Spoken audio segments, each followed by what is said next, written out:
Everybody, Tim Hughes here. I'm the CEO and co-founder of DLA Ignite. With me today, I've got Kimberly Scott, and we're going to be talking about taking back control of your life and gaining alignment. Before we get into that, Kimberly, tell us where people can get hold of you. You can find me often, probably in a space on Twitter Spaces. So I'm on Twitter under Dear Kimberly K. I host weekly shows over there. Most other places, that's where you can find me as well. That's my @ Dear Kimberly K. My website for coaching is notabasiclife.com. Fantastic. Just tell us a little bit about your journey, because you've been on quite a journey, haven't you, in your life? Yeah, I get this phrase all the time where people say, I feel like you've lived 1,000 lives. And I'm like, I feel like I've lived 1,000 lives, physically, mentally, emotionally, spiritually. I definitely have been on what I would call a journey. Sometimes it felt like multiple journeys, like at once, simultaneously, perhaps. I was born and raised in the south part of the United States. Mississippi and Arkansas is where I collectively was born and raised. And then I left pretty quickly, was like, I'm gone. I want to get out to college as soon as possible. I'm on the spectrum of autism, and there's a whole story around that for another time, but my mom didn't really understand what the doctors meant because of her lack of education. So she thought when they said autistic, she thought they said artistic.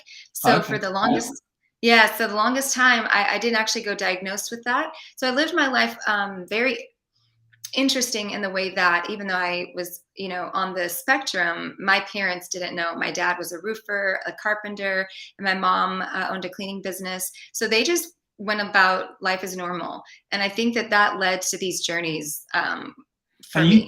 you got Lyme disease, didn't you, very early on as well? Yes, yeah, exactly. So living, on the spectrum most of my life, not understanding like, why do I not have friends? Why do people find me weird or whatever? That made me have to go off these different paths, because a lot of times I'd have to find creative ways to get into something or to get around something. And then when I was 12, I contracted Lyme disease. It could have been before that, but that's where we sort of roughly placed the timing. And I did have about a summer where that was a hard experience, but it also I also had an abuse go on at the same time. So that time's kind of like cocooned together, and I do believe those were linked, which is why I talk about the harmony that we spoke of in our pre-interview, because I believe that the stress and the journeys and the things that we go on in life can really affect our mental, physical connection with our bodies. So yeah, Lyme disease at 12. I'm 40 now, so I've been like this on that journey, because it can come out of dormancy and back into remission. So I'm an advocate for awareness of Lyme disease, and primarily chronic Lyme, because it's not as seen as often by doctors, and it's just been recently accepted mostly in the UK and US and Germany. So for me, the being on the spectrum, growing up with parents who didn't have a lot of life skills to offer, except for maybe in the ways that they knew, passed down generationally, and then the Lyme disease, chronic disease, I would say, because there's others that piled on because of that one, has led to the journeys that I've had to go on, because you can't take a traditional route when those things come about. So lots of moments of near-death experiences, losing people close to me that had these chronic illnesses or mental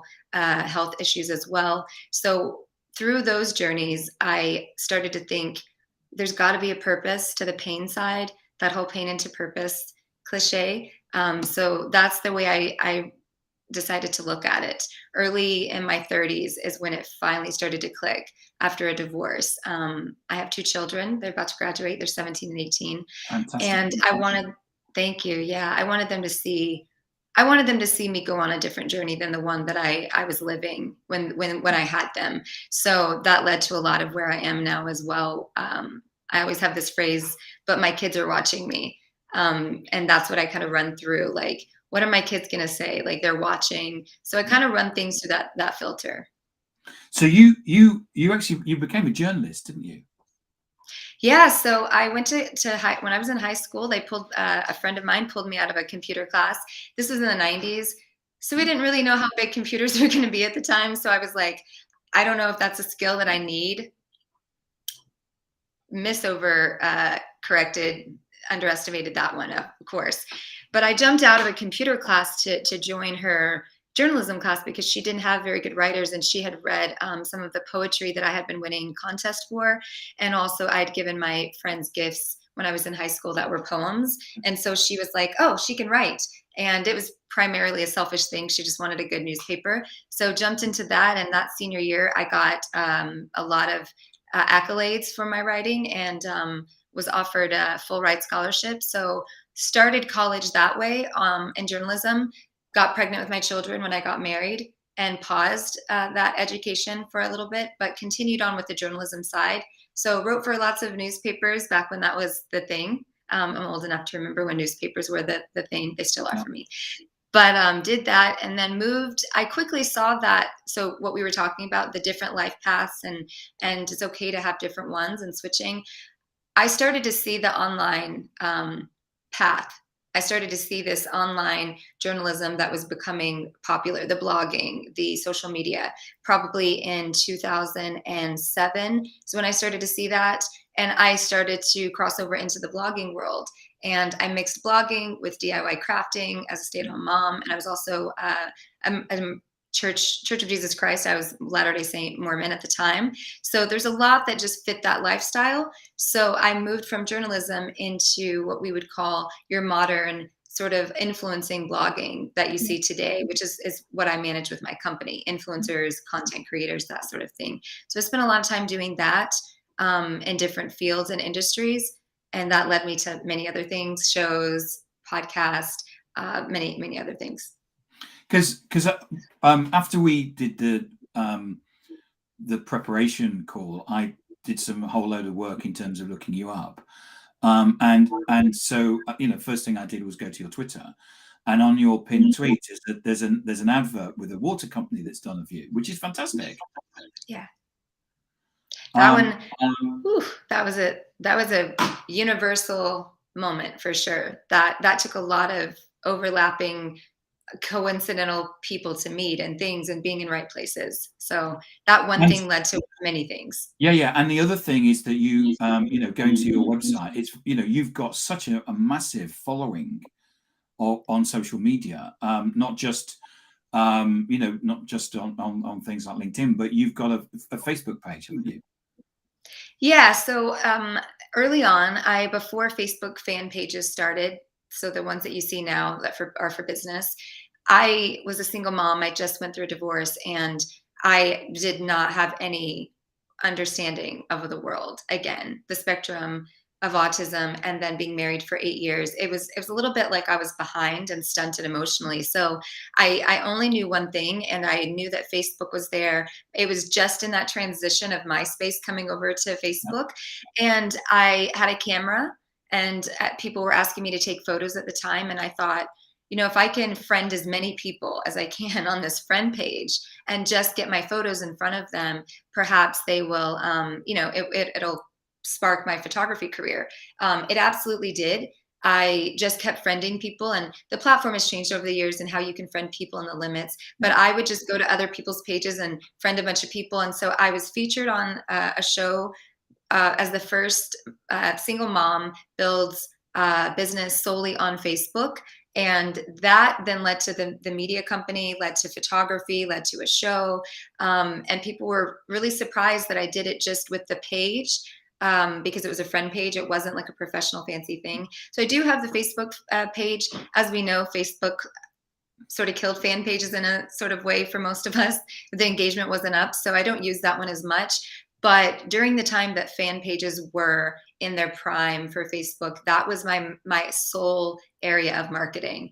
And I used that page as like my website for 2 years. I didn't even have a website. My site now is highly privatized. There's courses and things on there that you couldn't see when you went over there because of the rebrand that's dropping. But I didn't have a website that whole time. The first 5 years, I didn't have a website. So I ran my companies and everything just through that Facebook fan page for about 4 or 5 years. And I'm very grateful that that was there at the time. And then moving to Instagram and now over to Twitter. Just even a year ago, I would not have thought Twitter would ever be a platform that I would have used. But this last year, it's been my most used one. So again, that you're a big user of Twitter Spaces, aren't you? And the social audio functionality on that. Yeah, like, I mean, we're sitting here right now and you're asking stories and questions, and I love that aspect. I love that part about people, is the curiosity we have for others, or we should, about their story. And Twitter Spaces allows that for me, especially that journalistic brain. I noticed in your clip that you did put PopWrapped. I've moved on to another position, so I'm no longer with PopWrapped. So, Okay. but I didn't mind it staying there. But one of the things was that for Twitter Spaces, it sort of is a place where people have come to get their information or to learn or to share stories. And it can take on a journalistic nature, both good and bad, whatever information you want out there, right? Like any platform. But for Twitter Spaces, in my book, my approach has been to look at it from an interview perspective, like what you're doing here, and then also a sharing perspective, getting people that might not often feel like they could speak on a certain topic, or they don't want to start the conversation, but they may want to join. I bring in those harder topics at times, and give people that platform to come in and raise their hand virtually or figuratively, and then speak on their thoughts. So it's been a great experience. And Twitter has worked with my co-host and I on a lot of things, and we've had a lot of great experiences, put some books out and courses and things I would have never thought of. So it's very exciting. Yeah, I mean, I came across you because Keith Keller from Melbourne, I said I was looking for interesting people to interview, and he said, "Is it Twitter Spaces list of the top?" I think it was a 25 or 35 people in the world. Yeah.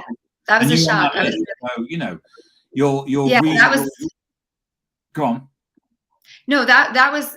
I just woke up one day and saw that tagged on Twitter, and I was like, I would have never ever thought, a million years ago in social media, in all that I do, that I would be on a list of people to watch on Twitter, of all places, because I definitely still need to learn. Speaking of which, Keith is a perfect person I need to get in touch with and connect back with. I know he took vacation, holiday, so when we talked, so I need to check back in with him. But yeah, Twitter. There was a list that went out, and I was on that list, and I've struggled with that over the years. I think we spoke about that in the pre-interview journey, is that imposter syndrome that could keep us from shifting into other places at times. And I think age has brought a little bit of, I don't know if it's bravery, I don't know if it's courage, or if it's just, I don't really care as much, and Yes. so that's how that's happened with Twitter, is like, I was like, well, you know what? I don't care what people think. I'm gonna just try something over here. And it definitely worked out well. I don't know that I'm one of the top 25 people to watch on Spaces, but it's definitely an honor. So you talked also about that you kind of made a big shift in your life about every 5 years. Yes. So talk us about through. Every 3 to 5. So I've always been a curious person. I never really understood growing up why, my mom, this is just from my perspective, this isn't like a negative trait or anything. Yeah. For my mom, I never really understood, what was going on when it came down to, I guess, just the idea of her staying in this one particular place in her life. And I didn't really understand why, because I didn't understand limitations at the time. So because of her education, or because of just limitations in life, she had this cleaning business, and I saw her work so hard, and I thought, why does she have to stay in that one thing? And then when I was and she stayed in the one industry, cleaning homes, and it was, she brought us along, and we learned how to work hard at a young age. I'm being mindful of the time, so I'm going to be quick here. But I was in high school, and she had been taking payments at a car sales, one of those low income, low credit type places. And we had bought a lot of cars from there, and they one day they had a walkout of the car salesman. They did like a strike because they knew they could ask for more money from the boss, because it was a really busy time. And the boss was like, the owner was like, I don't know what to do. Sharon, my mom, do you know how to sell cars? And she's like me. Yeah, sure. So she just ran out to the lot, and she ended up selling the most cars that month, and was employee of the month many times, and moved up, and then moved on to something else. And so it was in that moment that I was like, cliche, another cliche, we write our own destiny. We're not stuck with something, whether it be our chronic illness, our mental health, our family, our generational, our status, our financial, levels. We're not stuck there. So every 3 to 5 years for me, I believe for me, this is my opinion, that stagnancy breeds this sort of death of creativity and vibrancy and vitality. And so I intuitively, about every 3 to 5 years, I'll feel this pull or this call to something else, and I'll ignore it every time. Just gonna be honest, and it'll get louder and louder, and it's come in the form of breakups. It's come in the form of failed businesses. That louder voice. It's come in the form of being robbed, even until I got the message. So now I listen a lot more intently and more quickly. I've learned to just go, okay, just give me a second, universe, God, whomever, whatever. Just give me a little bit. Let me ease into the idea of this next thing you want me to go into. And then other times it's a natural thing where someone asks me to do something and it just feels so right that right then I say yes, and then I'm on to another adventure. So yeah, that's sort of how it's gone for me. Yeah. So one of the things that you also said was the difference between balance and harmony. You said that that word. people may never have balance, but they can have harmony, and the fact that, in fact, that people seem to be looking for this, looking for something they can't have in their lives. Yeah. I hate taking this approach sometimes, but I'm going to stand by it. Balance is a lot harder than harmony, because balance is, if we think about a scale, you're always trying to get it perfectly right. So if we're thinking of balancing the scale, you have to put more on this side, take a little off of this side. Like, you're constantly trying to measure that. And if you're constantly focused on that, it's up here, up, down, up here, that's it. Even on a seesaw, like those things when we were younger, you got one person over here and they're trying to go up, and they're having to push to get the other person up, and then the other person has to push. So the balance is not an easy thing to achieve in most aspects of the word balance. So that's why I prefer harmony, because harmony is more of the idea of multiple things coexisting at once. Maybe sometimes certain aspects of your life may be more prevalent and take a more of a front seat, and then other things a back seat, but there's still that harmony. And I think it's something like, I'll attribute it to something like when you have a harmonizing group, a cappella group, you're going to have different parts. You've got the tenor, the bass, different things, and some might be louder and some might be quieter at times, but the mixture of all of those sounds, whether they're loud or whatever at times, is so beautiful. So I really try to achieve harmony, because the balance, if you try to balance people in a choir, is a good example. Say with the singing, you tell everybody to sing on the same level. That's a choir, right? Everybody's singing at the same level. But even a choir, the person says, okay, tenors, down a little bit. I want more of the bass now. I want more of the tenors now. Sopranos up here. So it's never, ever completely balanced all the way across. You're going to have different parts that come up and down to make that beautiful masterpiece of work. And I think that our lives are a piece of artwork, masterpiece, tapestry, whatever cliche you want to throw in there, imagery. And I think that harmony is much easier to achieve than balance. So for me, I allow different parts to come up at different times. If that means I really need to focus on being a parent first, then that's where my energy goes. And I don't worry about the other parts, because this is where I need to be now. And then if I need to focus on my health, then I put the efforts there. And then for me, with the harmonizing, I just make sure that I'm doing all that I can to prepare forward, proactive as far rather than reactive. And that's how I gain harmony in my life. And that's how you take back control of your life. Absolutely. Which is saying, so one of the things that you said to me was things like, there's a priority in terms of, right, the family needs nurturing, and that's going to be my priority, and that's what I'm going to focus on. And then maybe that you need to nurture money, because ultimately we have to earn money to eat and buy things. And it's that's the way that you get your alignment and control. Yeah, get your home in order. This was a big deal when I was in the Mormon church. Get your home in order, And that could mean figuratively, that could mean your body, that could mean your relationship, but get your home in order first, and then you can start putting together the outside environmental things that you want to work on. But if those things at home, your body, mind, soul, spirit, relationships are not in place, that money mindset you talked about as well is important. If our inner workings are not aligned, then it's much harder for us to gain that harmony. Kimberly, thank you so much for coming on today and Thank talking. you so much. It's a fascinating journey, and the way that you've been able to, in effect, control your life with so many other factors that have a kind of a pressure on you. It's amazing, and thank you. Thank you so much. And if I could just say in closing, if there is anyone who feels limitations, whether it be chronic illness, mental health, any of those things, just know that there is a way to achieve harmony.